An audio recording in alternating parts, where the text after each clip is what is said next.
Welcome to LanguageVector.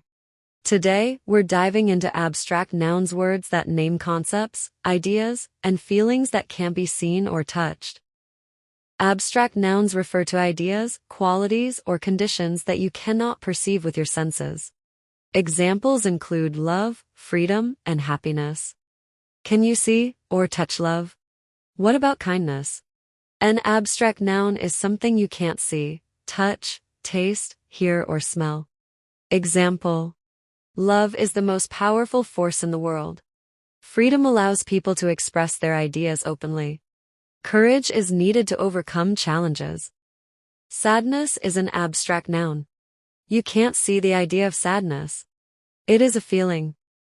You can see a frown on someone's face or tears in their eyes.